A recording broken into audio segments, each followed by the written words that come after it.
ರಾಜ್ಯಪಾಲರು ವರ್ಸಸ್ ಕಾಂಗ್ರೆಸ್ ಸರ್ಕಾರ ಅನ್ನುವಂತಹ ಪರಿಸ್ಥಿತಿ ನಿರ್ಮಾಣ ಆಗಿದೆ. ಗವರ್ನರ್ ವರ್ಸಸ್ ಗವರ್ನಮೆಂಟ್ 11 ಪ್ಯಾರಾ ತೆಗೆಯೋದಕ್ಕೆ ಸೂಚನೆಯನ್ನ ನೀಡಿರುವುದು ರಾಜ್ಯಪಾಲರು.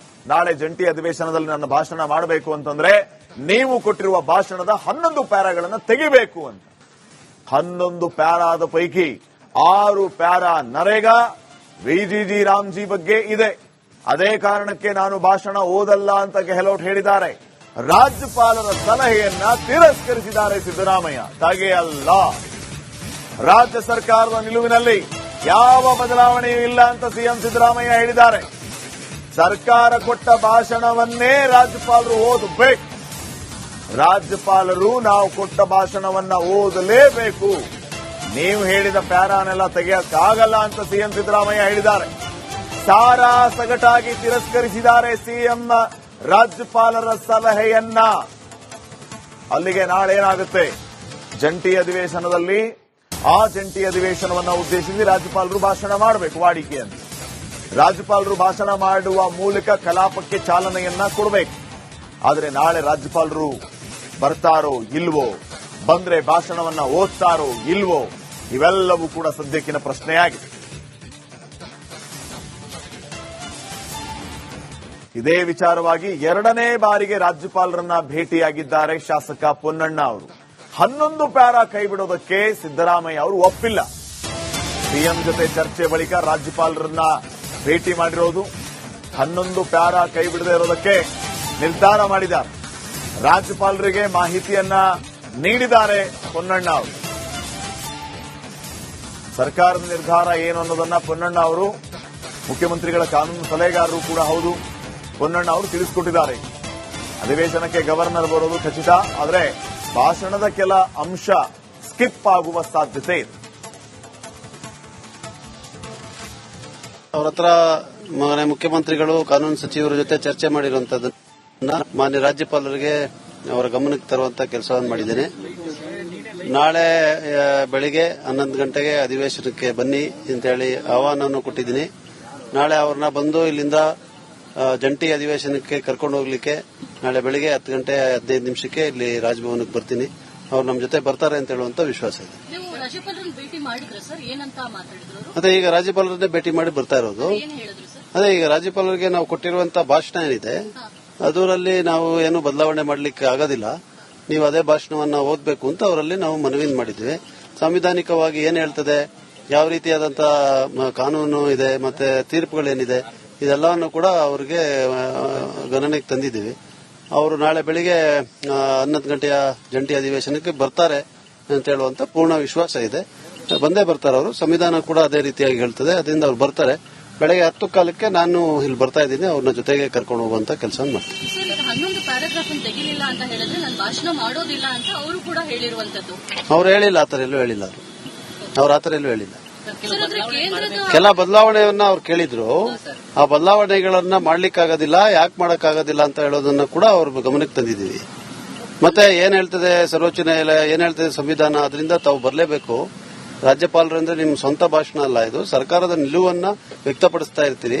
ತಾವು ಹುದ್ದೆಯಲ್ಲಿ ಇದ್ದು ಭಾಷಣವನ್ನು ಮಾಡ್ತಾ ಇರ್ತೀರಿ. ಬಂದು ಭಾಷಣವನ್ನ ಮಾಡಿಕೊಡ್ಬೇಕು ಅಂತ ಮುಖ್ಯಮಂತ್ರಿಗಳು ಹೇಳ್ತಾ ಇದ್ದಾರೆ. ಕಾನೂನು ಸಚಿವರು ಸಂಪುಟ ಸಭೆಯ ನಿರ್ಧಾರ ತಾವು ಬರಬೇಕು ಅಂತ ಹೇಳಿ ನಾನು ಮನವಿ ಮಾಡಿದ್ದೆ. ಅಲ್ಲ, ಬರ್ತಾರೆ ಅವರು. ಬೆಳಿಗ್ಗೆ ನಾನು 10 ಕಾಲಕ್ಕೆ ಬರ್ತಾ ಇದ್ದೀನಿ.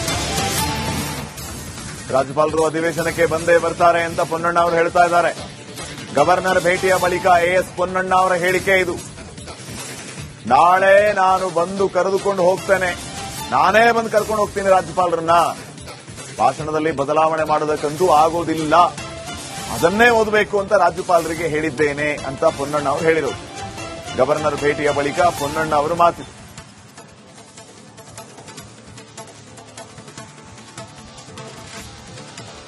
ಮಾಡಿದ ಸಂಪುಟ ಸಭೆ ಅದನ್ನ ಸಾಧಾರಣವಾಗಿ ರಾಜ್ಯಪಾಲರು ಓದೋದೇ ಕಾನೂನು, ಅದೇ ಸಂವಿಧಾನ, ಅದೇ ಪದ್ಧತಿ, ಅದನ್ನ ಮಾಡ್ತಾರೆ ರಾಜ್ಯಪಾಲರು. ಅವರ ಹತ್ರ ಮುಖ್ಯಮಂತ್ರಿಗಳು ಕಾನೂನು ಸಚಿವರ ಜೊತೆ ಚರ್ಚೆ ಮಾಡಿರುವಂತದ್ದನ್ನ ಮಾನ್ಯ ರಾಜ್ಯಪಾಲರಿಗೆ ಅವರ ಗಮನಕ್ಕೆ ತರುವಂತ ಕೆಲಸವನ್ನು ಮಾಡಿದ್ದೇನೆ. ನಾಳೆ ಬೆಳಿಗ್ಗೆ 11 ಗಂಟೆಗೆ ಅಧಿವೇಶನಕ್ಕೆ ಬನ್ನಿ ಅಂತ ಹೇಳಿ ಆಹ್ವಾನವನ್ನು ಕೊಟ್ಟಿದ್ದೀನಿ. ನಾಳೆ ಅವ್ರನ್ನ ಬಂದು ಇಲ್ಲಿಂದ ಜಂಟಿ ಅಧಿವೇಶನಕ್ಕೆ ಕರ್ಕೊಂಡು ಹೋಗ್ಲಿಕ್ಕೆ ನಾಳೆ ಬೆಳಿಗ್ಗೆ 10 ಗಂಟೆ 15 ನಿಮಿಷಕ್ಕೆ ಇಲ್ಲಿ ರಾಜಭವನಕ್ಕೆ ಬರ್ತೀನಿ.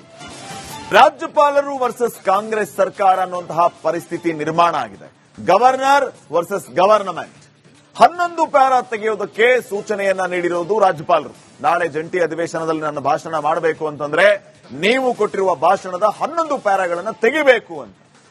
11 ಪ್ಯಾರಾದ ಪೈಕಿ 6 ಪ್ಯಾರಾ ನರೇಗಾ ವಿಜಿಜಿ ರಾಮ್ಜಿ ಬಗ್ಗೆ ಇದೆ. ಅದೇ ಕಾರಣಕ್ಕೆ ನಾನು ಭಾಷಣ ಓದಲ್ಲ ಅಂತ ಗೆಹ್ಲೋಟ್ ಹೇಳಿದ್ದಾರೆ. ರಾಜ್ಯಪಾಲರ ಸಲಹೆಯನ್ನ ತಿರಸ್ಕರಿಸಿದ್ದಾರೆ ಸಿದ್ದರಾಮಯ್ಯ. ಹಾಗೆಯಲ್ಲ, ರಾಜ್ಯ ಸರ್ಕಾರದ ನಿಲುವಿನಲ್ಲಿ ಯಾವ ಬದಲಾವಣೆಯೂ ಇಲ್ಲ ಅಂತ ಸಿಎಂ ಸಿದ್ದರಾಮಯ್ಯ ಹೇಳಿದ್ದಾರೆ. ಸರ್ಕಾರ ಕೊಟ್ಟ ಭಾಷಣವನ್ನೇ ರಾಜ್ಯಪಾಲರು ಓದಬೇಕು. ರಾಜ್ಯಪಾಲರು ನಾವು ಕೊಟ್ಟ ಭಾಷಣವನ್ನ ಓದಲೇಬೇಕು. ನೀವು ಹೇಳಿದ ಪ್ಯಾರಾನೆಲ್ಲ ತೆಗೆಯಕ್ಕಾಗಲ್ಲ ಅಂತ ಸಿಎಂ ಸಿದ್ದರಾಮಯ್ಯ ಹೇಳಿದ್ದಾರೆ. ಸಾರಾ ಸಗಟಾಗಿ ತಿರಸ್ಕರಿಸಿದ್ದಾರೆ ಸಿಎಂ ರಾಜ್ಯಪಾಲರ ಸಲಹೆಯನ್ನ. ಅಲ್ಲಿಗೆ ನಾಳೆ ಏನಾಗುತ್ತೆ, ಜಂಟಿ ಅಧಿವೇಶನದಲ್ಲಿ ಆ ಜಂಟಿ ಅಧಿವೇಶನವನ್ನ ಉದ್ದೇಶಿಸಿ ರಾಜ್ಯಪಾಲರು ಭಾಷಣ ಮಾಡಬೇಕು. ವಾಡಿಕೆಯನ್ನು ರಾಜ್ಯಪಾಲರು ಭಾಷಣ ಮಾಡುವ ಮೂಲಕ ಕಲಾಪಕ್ಕೆ ಚಾಲನೆಯನ್ನ ಕೊಡಬೇಕು. ಆದರೆ ನಾಳೆ ರಾಜ್ಯಪಾಲರು ಬರ್ತಾರೋ ಇಲ್ವೋ, ಬಂದ್ರೆ ಭಾಷಣವನ್ನ ಓದ್ತಾರೋ ಇಲ್ವೋ, ಇವೆಲ್ಲವೂ ಕೂಡ ಸದ್ಯಕ್ಕಿನ ಪ್ರಶ್ನೆಯಾಗಿದೆ. ಇದೇ ವಿಚಾರವಾಗಿ 2ನೇ ಬಾರಿಗೆ ರಾಜ್ಯಪಾಲರನ್ನ ಭೇಟಿಯಾಗಿದ್ದಾರೆ ಶಾಸಕ ಪೊನ್ನಣ್ಣ ಅವರು. 11 ಪ್ಯಾರಾ ಕೈಬಿಡೋದಕ್ಕೆ ಸಿದ್ದರಾಮಯ್ಯ ಅವರು ಒಪ್ಪಿಲ್ಲ. ಸಿಎಂ ಜೊತೆ ಚರ್ಚೆ ಬಳಿಕ ರಾಜ್ಯಪಾಲರನ್ನ ಭೇಟಿ ಮಾಡಿರೋದು. 11 ಪ್ಯಾರಾ ಕೈಬಿಡದೇ ಇರೋದಕ್ಕೆ ನಿರ್ಧಾರ ಮಾಡಿದ್ದಾರೆ. ರಾಜ್ಯಪಾಲರಿಗೆ ಮಾಹಿತಿಯನ್ನ ನೀಡಿದ್ದಾರೆ ಪೊನ್ನಣ್ಣ ಅವರು. ಸರ್ಕಾರದ ನಿರ್ಧಾರ ಏನು ಅನ್ನೋದನ್ನ ಪೊನ್ನಣ್ಣ ಅವರು, ಮುಖ್ಯಮಂತ್ರಿಗಳ ಕಾನೂನು ಸಲಹೆಗಾರರು ಕೂಡ ಹೌದು, ಪೊನ್ನಣ್ಣ ಅವರು ತಿಳಿಸಿಕೊಟ್ಟಿದ್ದಾರೆ. ಅಧಿವೇಶನಕ್ಕೆ ಗವರ್ನರ್ ಬರೋದು ಖಚಿತ, ಆದರೆ ಭಾಷಣದ ಕೆಲ ಅಂಶ ಸ್ಕಿಪ್ ಆಗುವ ಸಾಧ್ಯತೆ ಇದೆ. ಅವ್ರ ಹತ್ರ ಮುಖ್ಯಮಂತ್ರಿಗಳು ಕಾನೂನು ಸಚಿವರ ಜೊತೆ ಚರ್ಚೆ ಮಾಡಿರುವಂತದ್ದನ್ನ ಮಾನ್ಯ ರಾಜ್ಯಪಾಲರಿಗೆ ಅವರ ಗಮನಕ್ಕೆ ತರುವಂತ ಕೆಲಸವನ್ನು ಮಾಡಿದ್ದೇನೆ. ನಾಳೆ ಬೆಳಿಗ್ಗೆ 11 ಗಂಟೆಗೆ ಅಧಿವೇಶನಕ್ಕೆ ಬನ್ನಿ ಅಂತ ಹೇಳಿ ಆಹ್ವಾನವನ್ನು ಕೊಟ್ಟಿದ್ದೀನಿ. ನಾಳೆ ಅವ್ರನ್ನ ಬಂದು ಇಲ್ಲಿಂದ ಜಂಟಿ ಅಧಿವೇಶನಕ್ಕೆ ಕರ್ಕೊಂಡು ಹೋಗ್ಲಿಕ್ಕೆ ನಾಳೆ ಬೆಳಿಗ್ಗೆ 10 ಗಂಟೆ 15 ನಿಮಿಷಕ್ಕೆ ಇಲ್ಲಿ ರಾಜಭವನಕ್ಕೆ ಬರ್ತೀನಿ. ಅವ್ರು ನಮ್ಮ ಜೊತೆ ಬರ್ತಾರೆ ಅಂತ ಹೇಳುವಂತ ವಿಶ್ವಾಸ ಇದೆ. ಅದೇ ಈಗ ರಾಜ್ಯಪಾಲರನ್ನೇ ಭೇಟಿ ಮಾಡಿ ಬರ್ತಾ ಇರೋದು. ಅದೇ ಈಗ ರಾಜ್ಯಪಾಲರಿಗೆ ನಾವು ಕೊಟ್ಟಿರುವಂತ ಭಾಷಣ ಏನಿದೆ ಅದರಲ್ಲಿ ನಾವು ಏನು ಬದಲಾವಣೆ ಮಾಡಲಿಕ್ಕೆ ಆಗೋದಿಲ್ಲ. ನೀವು ಅದೇ ಭಾಷಣವನ್ನ ಓದಬೇಕು ಅಂತ ಅವರಲ್ಲಿ ನಾವು ಮನವಿ ಮಾಡಿದ್ವಿ. ಸಾಂವಿಧಾನಿಕವಾಗಿ ಏನ್ ಹೇಳ್ತದೆ, ಯಾವ ರೀತಿಯಾದಂತಹ ಕಾನೂನು ಇದೆ, ಮತ್ತೆ ತೀರ್ಪುಗಳೇನಿದೆ, ಇದೆಲ್ಲವನ್ನು ಕೂಡ ಅವರಿಗೆ ಗಣನೆಗೆ ತಂದಿದ್ದೀವಿ. ಅವರು ನಾಳೆ ಬೆಳಿಗ್ಗೆ 11 ಗಂಟೆಯ ಜಂಟಿ ಅಧಿವೇಶನಕ್ಕೆ ಬರ್ತಾರೆ ಅಂತ ಹೇಳುವಂತ ಪೂರ್ಣ ವಿಶ್ವಾಸ ಇದೆ. ಬಂದೇ ಬರ್ತಾರೆ ಅವರು. ಸಂವಿಧಾನ ಕೂಡ ಅದೇ ರೀತಿಯಾಗಿ ಹೇಳ್ತದೆ. ಅದರಿಂದ ಅವ್ರು ಬರ್ತಾರೆ. ಬೆಳಗ್ಗೆ 10 ಕಾಲಕ್ಕೆ ನಾನು ಇಲ್ಲಿ ಬರ್ತಾ ಇದ್ದೀನಿ. ಅವ್ರನ್ನ ಜೊತೆಗೆ ಕರ್ಕೊಂಡು ಹೋಗುವಂತ ಕೆಲಸವನ್ನು ಮಾಡ್ತೀನಿ. 11 ಪ್ಯಾರಾಗ್ರಾಫ್ ತೆಗಿಲಿಲ್ಲ ಅಂತ ಹೇಳಿದ್ರೆ ನಾನು ಭಾಷಣ ಮಾಡೋದಿಲ್ಲ ಅಂತ ಅವರು ಕೂಡ ಹೇಳಿರುವಂತದ್ದು. ಅವ್ರು ಹೇಳಿಲ್ಲ, ಆತರ ಎಲ್ಲೂ ಹೇಳಿಲ್ಲ. ಅವ್ರು ಆತರ ಎಲ್ಲೂ ಹೇಳಿಲ್ಲ. ಕೆಲ ಬದಲಾವಣೆಯನ್ನ ಅವ್ರು ಕೇಳಿದ್ರು. ಆ ಬದಲಾವಣೆಗಳನ್ನ ಮಾಡ್ಲಿಕ್ಕಾಗೋದಿಲ್ಲ, ಯಾಕೆ ಮಾಡಕ್ಕಾಗೋದಿಲ್ಲ ಅಂತ ಹೇಳೋದನ್ನ ಕೂಡ ಅವ್ರ ಗಮನಕ್ಕೆ ತಂದಿದ್ದೀವಿ. ಮತ್ತೆ ಏನ್ ಹೇಳ್ತದೆ ಸರ್ವೋಚ್ಚ ನ್ಯಾಯಾಲಯ, ಏನ್ ಹೇಳ್ತದೆ ಸಂವಿಧಾನ, ಅದರಿಂದ ತಾವು ಬರಲೇಬೇಕು. ರಾಜ್ಯಪಾಲರಿಂದ ನಿಮ್ ಸ್ವಂತ ಭಾಷಣ ಅಲ್ಲ, ಇದು ಸರ್ಕಾರದ ನಿಲುವನ್ನ ವ್ಯಕ್ತಪಡಿಸ್ತಾ ಇರ್ತೀರಿ. ತಾವು ಹುದ್ದೆಯಲ್ಲಿ ಇದ್ದು ಭಾಷಣವನ್ನು ಮಾಡ್ತಾ ಇರ್ತೀರಿ. ಬಂದು ಭಾಷಣವನ್ನ ಮಾಡಿಕೊಡ್ಬೇಕು ಅಂತ ಮುಖ್ಯಮಂತ್ರಿಗಳು ಹೇಳ್ತಾ ಇದ್ದಾರೆ. ಕಾನೂನು ಸಚಿವರು ಸಂಪುಟ ಸಭೆಯ ನಿರ್ಧಾರ ತಾವು ಬರಬೇಕು ಅಂತ ಹೇಳಿ ನಾನು ಮನವಿ ಮಾಡಿದ್ದೆ. ಅಲ್ಲ, ಬರ್ತಾರೆ ಅವರು. ಬೆಳಿಗ್ಗೆ ನಾನು 10 ಕಾಲಕ್ಕೆ ಬರ್ತಾ ಇದ್ದೀನಿ. ರಾಜ್ಯಪಾಲರು ಅಧಿವೇಶನಕ್ಕೆ ಬಂದೇ ಬರ್ತಾರೆ ಅಂತ ಪೊನ್ನಣ್ಣ ಅವರು ಹೇಳ್ತಾ ಇದ್ದಾರೆ. ಗವರ್ನರ್ ಭೇಟಿಯ ಬಳಿಕ ಎಎಸ್ ಪೊನ್ನಣ್ಣ ಅವರ ಹೇಳಿಕೆ ಇದು. ನಾಳೆ ನಾನು ಬಂದು ಕರೆದುಕೊಂಡು ಹೋಗ್ತೇನೆ, ನಾನೇ ಬಂದು ಕರ್ಕೊಂಡು ಹೋಗ್ತೀನಿ ರಾಜ್ಯಪಾಲರನ್ನ. ಭಾಷಣದಲ್ಲಿ ಬದಲಾವಣೆ ಮಾಡೋದಕ್ಕಂತೂ ಆಗೋದಿಲ್ಲ, ಅದನ್ನೇ ಓದಬೇಕು ಅಂತ ರಾಜ್ಯಪಾಲರಿಗೆ ಹೇಳಿದ್ದೇನೆ ಅಂತ ಪೊನ್ನಣ್ಣ ಅವರು ಹೇಳಿದರು. ಗವರ್ನರ್ ಭೇಟಿಯ ಬಳಿಕ ಪೊನ್ನಣ್ಣ ಅವರು ಮಾತಿದ್ರು.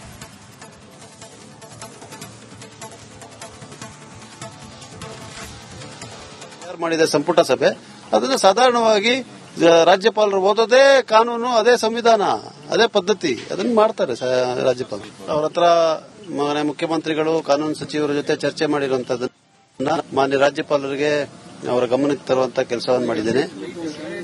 ನಾಳೆ ಬೆಳಿಗ್ಗೆ 11 ಗಂಟೆಗೆ ಅಧಿವೇಶನಕ್ಕೆ ಬನ್ನಿ ಅಂತ ಹೇಳಿ ಆಹ್ವಾನವನ್ನು ಕೊಟ್ಟಿದ್ದೀನಿ.